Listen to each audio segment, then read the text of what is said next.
This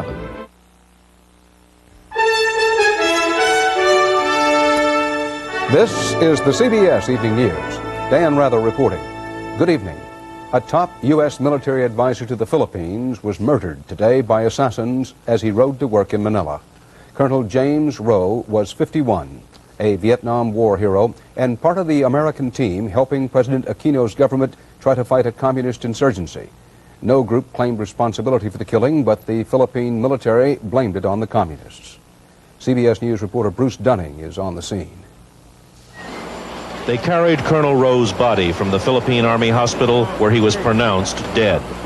James Nick Rowe was obviously a carefully selected target, a former Vietnam POW, an expert on guerrilla warfare, a high-ranking officer in the U.S. military advisory mission that supplies and trains Philippine soldiers, the group called JUSMAG. Rowe's car was sprayed with automatic rifle fire as he headed for JUSMAG headquarters this morning. Gas station attendant Rick Austria saw a gunman in a white sedan ambush Rowe's car. The white car blocked the JUSMAG car and started spraying the bullets. At the fortress-like JUSMAG compound, shocked Americans were warned to take more safety precautions, to expect more terrorist attempts. Philippine officials seem convinced that the assassination is the work of communist insurgents. They point out that Rowe's death comes right after the communists made new threats against American officials. We will not be deterred by terrorists. Nick Rowe would have it no other way. Rowe survived 5 years as one of the first prisoners in Vietnam. Escaping from the Viet Cong, he came home a hero in 1969. I never had any concept of just how valuable freedom was until I lost it. And I never realized how good it would feel to be free until I regained it. He returned to the Army and served another 20 years before death came in a different guerrilla war. Bruce Dunning, CBS News, Manila. Tears and tributes today for the 47 sailors killed in the gun turret explosion aboard the USS Iowa. They were remembered by grieving relatives and friends in the town the ship called home. Navy investigators on board the battleship continued searching for the cause of the peacetime disaster at sea. Our coverage begins with CBS newsman Ron Allen at the Pentagon. Navy officials today released the first pictures taken in the aftermath of the explosion aboard the USS Iowa. Medical teams aboard the carrier Coral Sea preparing to receive the injured, while crewmen aboard the Iowa struggle for nearly 2 hours to put out the fire and cool the gun turret that exploded. This amateur video of the turret involved was taken 2 years ago. The Navy today began sending home some of the bodies of the sailors killed in the accident.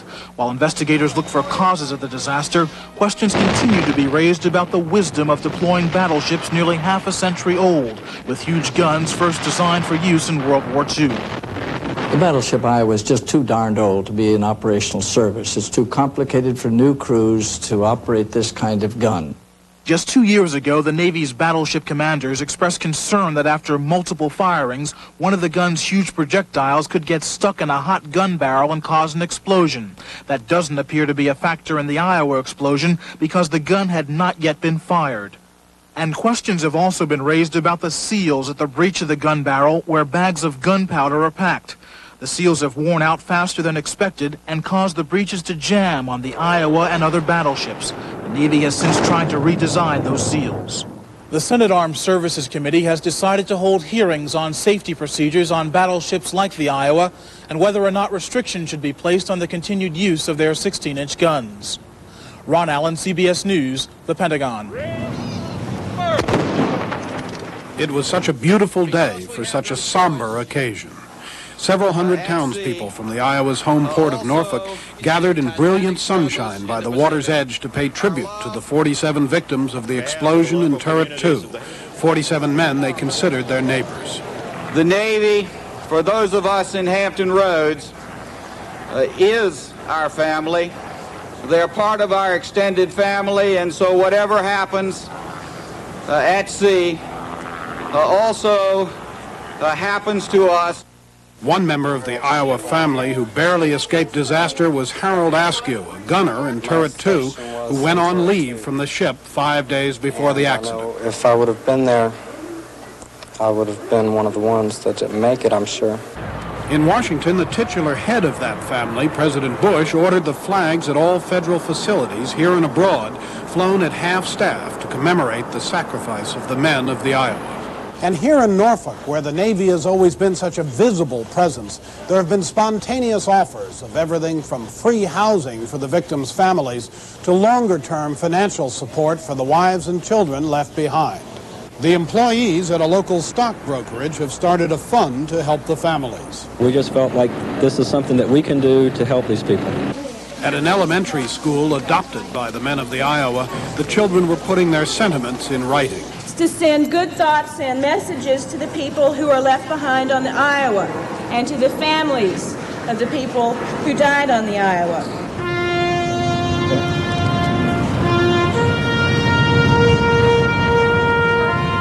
At the memorial ceremony, officials tossed a wreath with 47 carnations, one for each of the dead men, into the waters of Norfolk Harbor.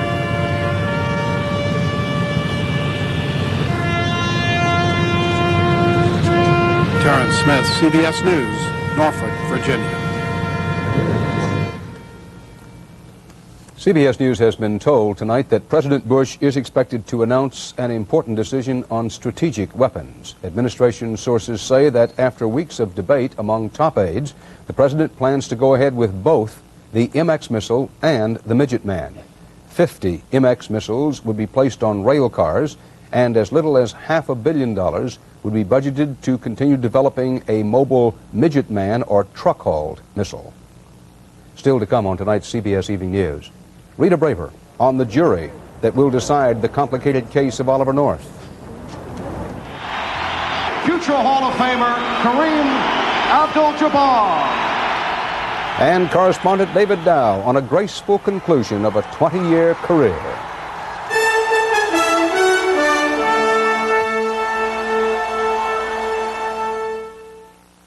By now, all America knows Sears has lowered prices on over 50,000 items and now carries over 1,000 name brands. And they'll meet or beat the competition's current advertised price. But now there's even more news, because with Sears Charge until April 30th, you can make major purchases with no payments, no billing, and 0% financing till July. So if you need a mower, appliance, TV, furniture, or carpeting, get to Sears for 0% financing, but only until April 30th.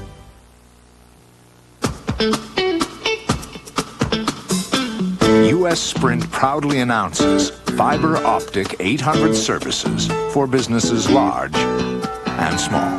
No matter what you're selling by phone, your customers will sound closer and your calls will cost less.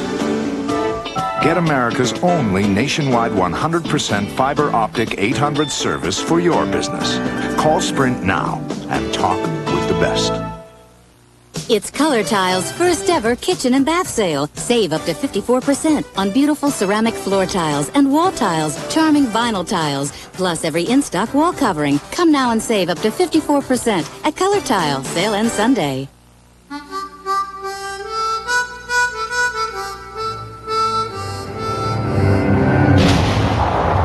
old gray Subaru ain't what she used to be. Introducing the Subaru Legacy. With prison overcrowding a national epidemic, President Bush is now moving to try to house criminals in soon-to-be vacant military barracks. It's part of a new White House anti-crime package that would need the approval of Congress. CBS News White House correspondent Wyatt Andrews reports on the politics of crime and punishment. CBS News has learned the White House is considering the creation of up to 70,000 new federal prison spaces by using the land and buildings on a handful of the 86 military bases Congress is about to close. Administration sources say the bases would be picked in different regions around the country and that the 70,000 figure indicates the scope of the problem. The tentative White House plan is being fueled by senators telling the president the crime problem is so bad he should put federal prisoners in tents if necessary. We don't just have a gun problem, we have a national crime emergency. We've got to look at temporary modes of incarceration to take criminals off the streets, put them in tents out on military bases. Sources say the use of military bases is only part of a new anti-crime package. a package the White House hopes to announce in conjunction with any congressional move to regulate assault rifles. To mollify conservative opponents of gun control, the president's strategy is to have crime control be part of any new gun control package. And so it'll be, our package will be, I guarantee it'll include more on law enforcement. Converting the bases into prisons has two key problems. The White House has not yet figured how to pay for the proposal, and officials are worried about local opposition. The White House would put such a large number of prisoners onto the military bases, partially to help relieve overcrowding in many state prison systems. Helping the states would not only attack the drug and gun problem where it counts, but would also help the White House sell what could be a wildly unpopular idea. Wyatt Andrews, CBS News, the White House. More than 100,000 people surged into Beijing, China's main square today. It was the biggest demonstration in 6 days of a spontaneous movement for more representative government in China. They're gathering for tomorrow's funeral of former communist leader Hu Yaobang, a reformer who was forced out of power 2 years ago. The government-controlled press warned today that these protests must end soon, but so far police have not confronted the crowds. The Soviet Academy of Sciences cast its final vote today for members of the new Soviet parliament, and among the winners was human rights advocate Andrei Sakharov.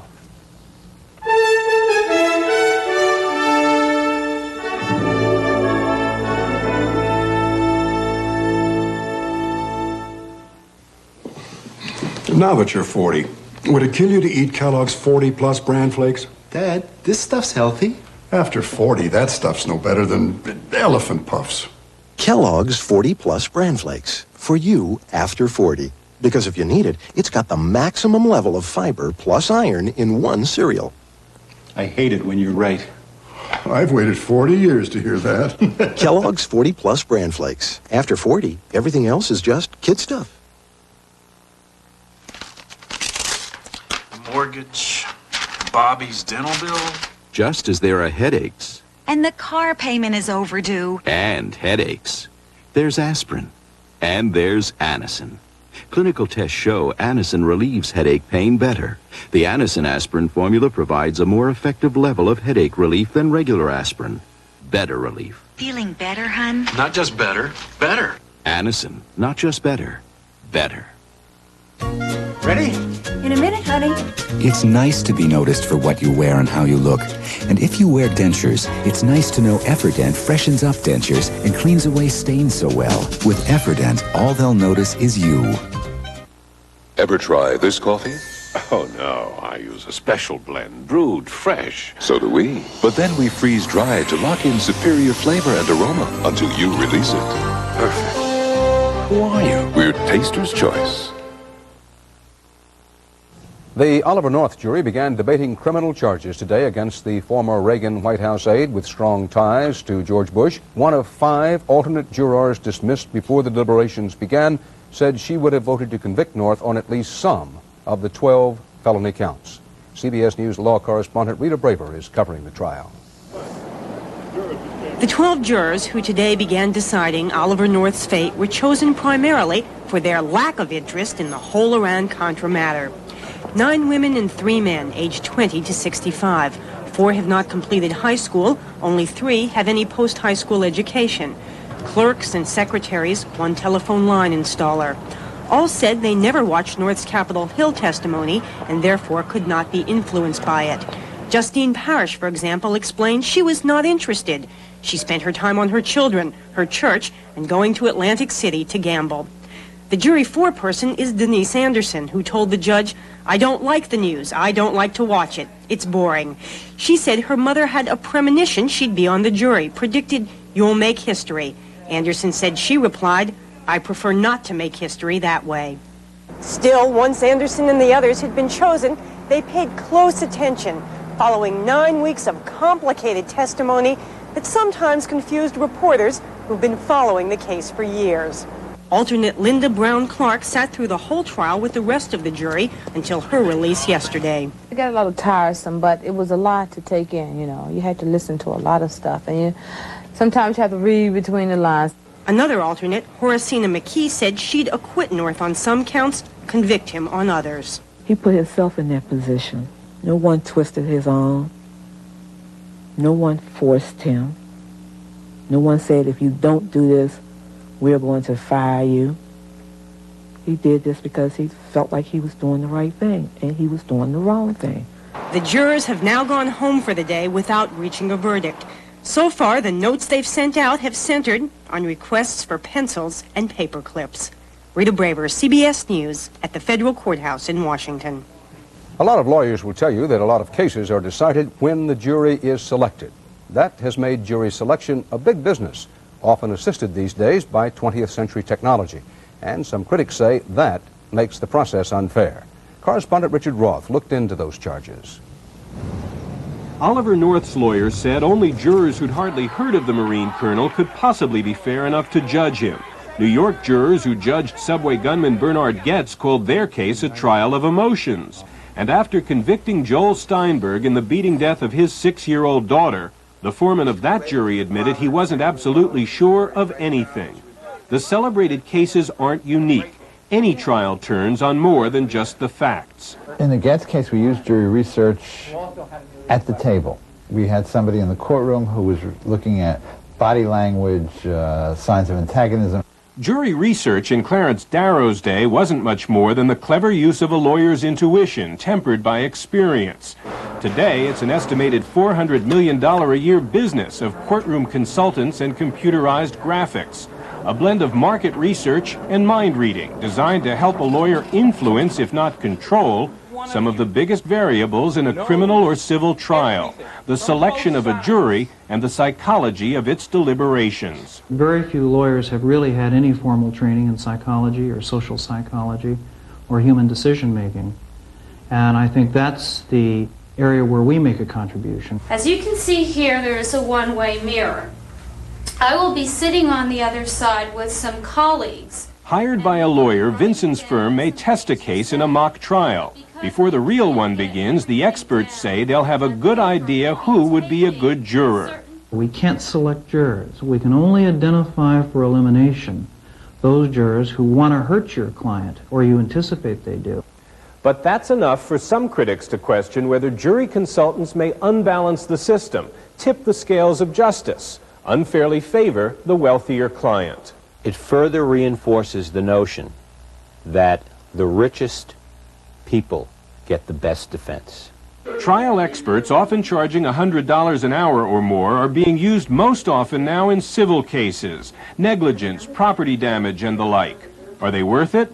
New York Judge Harold Rothwax thinks a good consultant might help a bad lawyer pick a fair jury, but not much more. They're looking for certainty where there is no certainty. And what they're doing is trying to make out of an art a science. We do rigorous research and analysis of our data, but we never let the science of it predominate. It can get in the way. But as much as they learn from studying trials or later talking to jurors, consultants admit they still can't control a court case. I've often thought that if you took the first 12 jurors and put them in the box and had them decide, you'd probably get just as good a jury as you would if we go through all this rigmarole and all. According to Wapner, who presided more than 20 years in California state court before starring in the TV version, a consultant at best is just a gamble on expertise that might give a client an edge. But when courtroom stakes are high in dollars or sentences, many clients think that gamble's a sound investment. Richard Roth, CBS News, New York. I'm a high school teacher and a football coach. And from that stress, I get headaches. I started developing stomach problems and went to the doctor. I found out that I had an ulcer. At that time, I was taking aspirin, not Tylenol. The doctor said that I could aggravate the ulcer by continuing to take the aspirin. So I asked him what I should do, and he suggested that I take Tylenol. Mark Cunningham trusts Tylenol. Its pain reliever is in a class by itself. Since I've taken the Tylenol, I've had no problems whatsoever. On your path to success, reach for America's strongest financial helping hand, Citicorp and Citibank. More American families own their own homes and attend college with our help, and more get what they want with MasterCard and Visa cards from Citibank than from any other company. We also serve millions of customers in every major marketplace worldwide. Citicorp, because Americans want to succeed, not just survive. Shredded wheat? I need my nutrition. You'll need 12 boxes to equal the vitamin and mineral nutrition in just one box of Total. That's more nutrition than any other cereal. That's more like it. One box, one bowl, one spoon. Long ago, the world was introduced to a vehicle that could travel in bad weather and hold plenty of cargo. This year, history repeats itself. The new four-wheel drive Subaru Legacy wagon. House Speaker Jim Wright, charged with violating House ethics rules, is fighting for his political life and personal honor in Washington. But his fate may ultimately be determined outside the Capitol, as members of Congress hear from their constituents. CBS News national correspondent Phil Jones hit the road to find out how the right stuff is playing out of town. Morning. How you doing? The embattled speaker is trying to send the signal across the nation that everything is okay. But outside the Washington Beltway, in areas where congressional elections can be close, it's a different story. I know with American law, you're innocent until proven guilty, but Lord of mercy. Just go to Stack's in Greenville, South Carolina, a favorite lunchtime hangout, and listen to the voters who are tuned in and turned off. He claims he don't know anything about it. I mean, that means that he's accidentally backed into 69 allegations. And he's either been asleep or done one. Why do you believe it's so? Because there's just too much of it. I don't want to judge the man by what I hear, because he still says he's innocent. Regardless of the outcome, with 69 allegations against him, he's going to be guilty in a lot of people's eyes from now on. These kinds of sentiments are exactly what Democrats fear and what Republicans are counting on, even though the national GOP chairman has told Republicans not to gloat. But I must say, they ought to stew in their own juices for a while. But in South Carolina's 4th District, Democratic Congresswoman Liz Patterson is under attack from Republicans who think they have a hot political issue. The question I have for Ms. Patterson today is, are you proud of your vote, Liz? Are you proud of your vote for Jim Wright to become Speaker of the House of Representatives? This is not an issue that Congresswoman Patterson raises with her constituents, but she clearly believes it is the Speaker's political problem, not hers. Most Americans, and I'm one of them, believe that certain people should be above question as far as how they live their lives. Democrats believe that other issues will dominate Patterson's re-election bid. But the state's Democratic chairman sees Wright as a problem for the national party image. Unless he's able to exonerate himself convincingly of all the charges, he's going to be seriously wounded as a national spokesman for our party. No matter what the Speaker's defense strategy is back in Washington, how his colleagues eventually treat him will depend in large measure on just what they hear from the ultimate jury, the people back home. Phil Jones, CBS News, Greenville, South Carolina.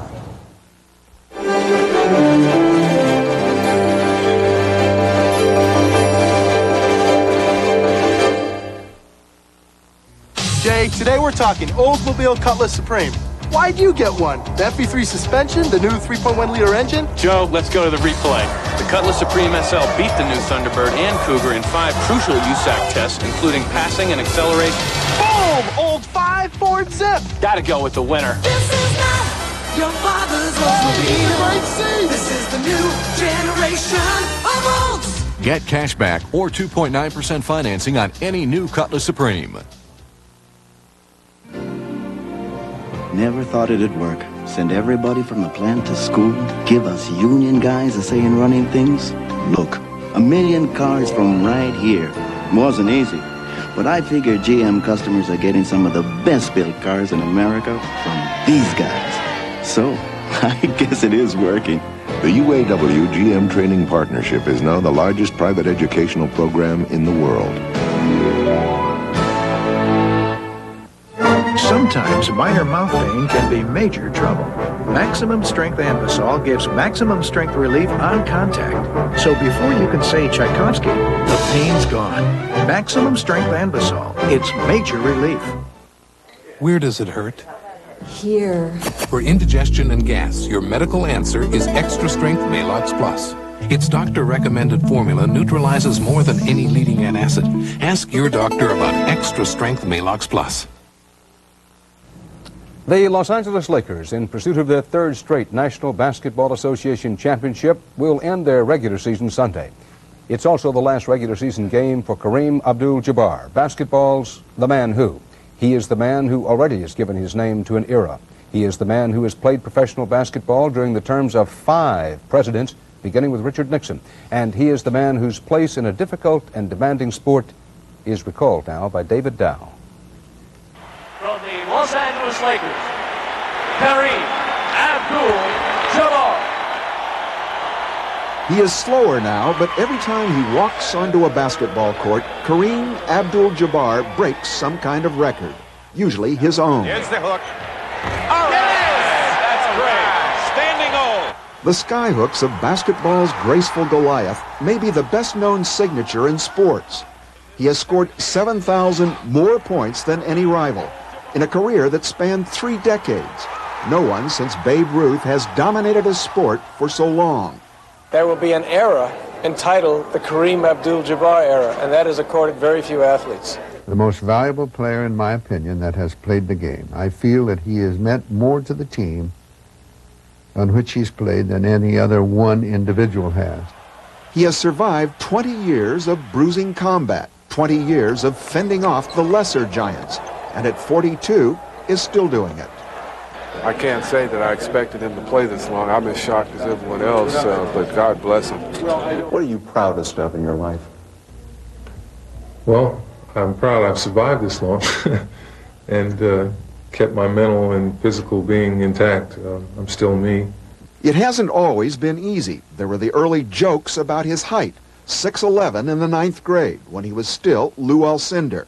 The loss of millions in bad investments, and this year, as he struggled more and played less, the slings of critics who accused him of playing 1 year too many. It's not up to the standards that I would like, the standards that I've set, but I can take solace in the fact that those are probably the highest standards that have ever come along.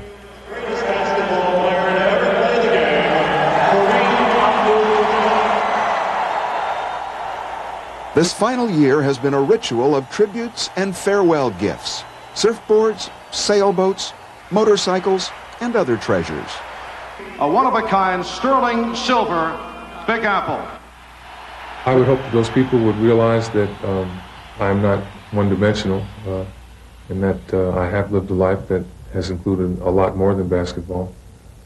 That's important to me. Entering the playoffs, his Laker teammates insist the last hurrah for their aging captain could be a triumph, one final championship. Kareem is a guy who is a very proud man. You'll see him ready for the battle, ready for the war. And ready to add an epilogue to the era of Abdul-Jabbar, to the point total that now stands at 38,373. David Dow, CBS News, Los Angeles. And that's the CBS Evening News. Dan Rather. Bob Schieffer will bring you the news tomorrow. Connie Chung on Sunday. I'll see you Monday. Good night.